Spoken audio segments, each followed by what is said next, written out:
Call of Duty is dead and the hate is at an all-time high. But why? Why are people publicly quitting Call of Duty at an alarming rate, especially when you consider it being so close to the Christmas holiday when a lot of people are picking up copies of the game and playing for the first time? If you're new to the channel, please subscribe. I'm just one casual gamer trying to make space for all the casual gamers out there. One subscribe goes a long way for new creators like me, and I absolutely appreciate it. If you've already subscribed, know that your support means the world to me. Like I said, I'm a casual, non-competitive player who's been playing Black Ops 6 since the launch, and I've been playing the Call of Duty franchise for the last 15 years. When you look at the October 25th launch, Black Ops 6 was one of the most successful launches to date with active players at an all-time high. The hype for the game was at an all-time high, and the early access beta launched to rave reviews with the big streaming event in Washington, D.C. I confess that was what really got me excited about playing the game. Seeing all the cool Omni movement, the gunplay, and the OG progression system, even the limited maps like Rewind and Skyline looked great, and it seemed like Activision, their new owners Microsoft, and Call of Duty really took the time to address players' concerns and known issues that turned players away from the previous Call of Duty, Modern Warfare 3, and Warzone 2.0. And then came the cheating. I remember seeing some cheaters in the beta and thinking, why? Why do cheaters have to ruin everything? This is why we can't have nice things, right? But I remain hopefully optimistic for the launch. I mean, this is why they do beta testing, to make sure that these things like cheating and glitches don't occur during the launch. And then the launch came with the multiplayer, and it seemed like Black Ops 6 finally delivered as promised. Everyone was going nuts. Teams were streaming nonstop, 24 hours a day, racing for master prestige. It was wild. It was crazy. It reminded me of waiting in line at midnight to buy the game at GameStop and then going home and playing it for 3 days straight. For me, this was the moment when I felt like Call of Duty was finally back and I was most satisfied with the game. Everything pretty much worked besides a few map glitches, and I enjoyed the game. I enjoyed the grind. I enjoyed hitting prestige. The game was focused. The lobbies were tight and fast, and the cheating was pretty minimal. Life in Black Ops 6 was good until the Warzone integration on November 14th. This was the moment. This was the moment that I feel that led Black Ops 6 to where we are today. From then, in just under 2 months, Black Ops 6 went from, I love this game, to, I'll play something else.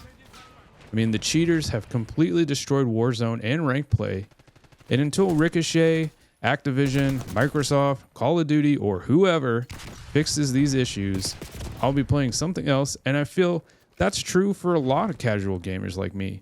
I mean, why should I? Why should we? Why should we stay and sweat in a lobby full of cheaters? What's the point in that?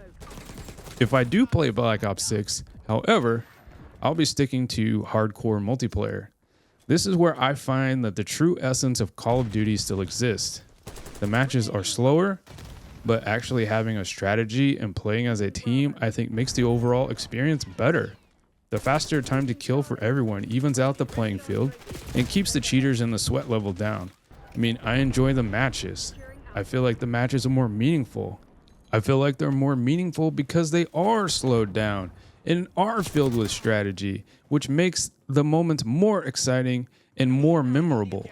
Sure, it's fun to grind on Nuketown or Stakeout, but after a while, that just seems to me like work and less like I'm playing a game to have fun. Again, as a casual player, that is what I'm looking for.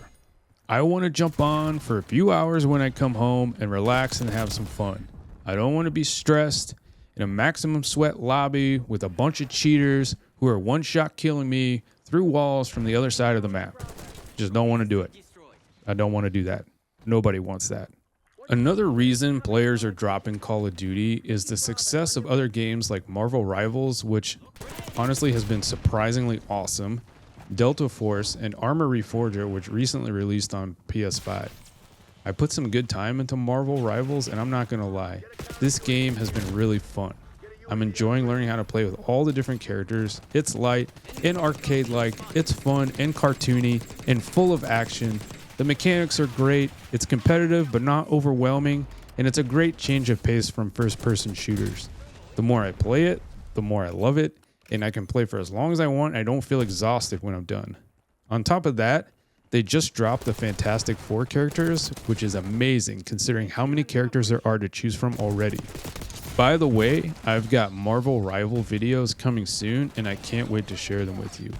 And let's not forget to mention that Delta Force, the surprise hit out of nowhere, is scheduled to come to consoles sometime in the first quarter of this year. Honestly, it's a great time not to be playing Call of Duty. And that's probably the biggest reason why Black Ops 6 has seen a 100,000 drop in concurrent players. There are really a lot of other great options to play at the moment, and I think a lot of casual players like myself are doing just that. And I think this is where the bulk of the frustration comes from with Black Ops 6. It was a taste of greatness, and then almost immediately feels like it's just the same game with the same issues year after year and the same focus on microtransactions, and players are playing these other games that feel really fresh and fun with very little issues, and that makes it hard to go back and play Call of Duty. I mean, am I wrong here? Are we gonna split hairs? What games are you guys playing right now? Is Black Ops 6 still your go-to, or are you playing Delta Force or Helldivers? Let me know. So where does this leave Black Ops 6? For me, even though there are a range of issues, I still enjoy the game. As I said earlier, if I play, I will be sticking to hardcore multiplayer until these issues get fixed. But when is that gonna happen? The radio silence from Activision doesn't lead anyone to believe that this is gonna happen anytime soon. However, I believe that an attempt to resolve these issues will be made when they roll out the Season 2 update on January 28th. At least that's my hope. I think Black Ops 6 has huge potential if these issues get fixed, and Activision gives us something more than a crappy Squid Game cross-promotion that no one really cares about and is designed to get you to spend another $10 on pointless skins that have no bearing on the game whatsoever. Is it too much to ask to give us some new maps or some new guns that make the game feel fresh? And by give, I mean just that. We shouldn't need to pay for an expansion for these things. Or how about fix the cheating, or fix the glitches, or fix the server tick rates, or how about we make sure that the Verdansk release is solid? I mean, it's that simple. Now I say these things with no fault on the devs. That's right, this is not the devs' fault. Let's be honest here and recognize that there are a lot of great people working to bring us the best version of this game that we can get, and none of this lays blame or criticism on them. These people are simply doing what they're told, and the decisions are not theirs to make. This is a higher up issue. This is a corporate issue. And all of those decisions are made around keeping your attention long enough to squeeze out as much money from you as possible. If you quit in 3 months, they don't really care because you've managed to spend $70 on the game, which is already $10 more expensive than what it should be, or $100 if you bought the Vault Edition. And let's say you picked up a Tracer pack for another $20. That means after everything has said and done, you've spent $120. That's twice the cost of a normal release. Think about that for a second. You have spent double the amount you should for a game.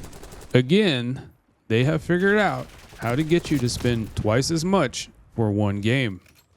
Now, I don't want to go on and on about this, and I'm certainly not against people making money. Don't get me wrong there. I just want to take a minute to consider what it is that you're actually paying for.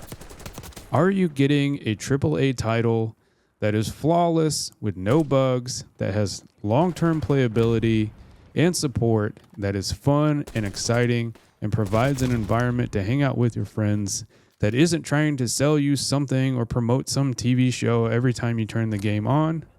Or are you getting something that is not fully released at launch, that is buggy and filled with cheaters, that tries to sell you something every time you turn on the game and makes you sweat to the point where you quit playing after 3 months for your own mental health? Guys, I'm not bitter, I swear. Now, I know Call of Duty Black Ops 6 is what they call a live service game. It's supposed to release like this, where it's continually updated, and supported and evolves over time with new content, features, and events. And all that is great. It really is. It really is wonderful. I have no issues with live service games as long as they follow through on that promise. And right now, it just doesn't feel like Activision is. It just doesn't. And there are lots of other games out there right now that are. It's that simple. However, if they can deliver and continue with support until the next Call of Duty release and fix all the stuff that needs to be fixed, then, and this is probably a hot take, but I think that could potentially make Black Ops 6 one of the greatest Call of Duties of all time. There, I said it. I said it. That's right, I said it. Granted, they have to follow through. They have to fix everything in the game and also continue support. Those are two key things. If they can do that, then I think this game could definitely be one of the greats. It could be one of the GOATs. It could be the GOAT, perhaps. And honestly, I don't believe that that's a big ask. I really think it has that kind of potential. I really do. What do you guys think? I'd love to hear your opinion. I'd love to hear opinions from other casual players out there like myself. Is this the last straw for you? Is Call of Duty truly dead? Let me know in the comments, and if you haven't yet, please subscribe. I'm just one casual gamer here, trying to make some space for all the casual gamers out there. One subscribe goes a long way for new creators like me, and I absolutely appreciate it. If you've already subscribed, know that your support means the world to me. Thanks for watching, everyone. I hope you have a great day, and we'll catch you next time.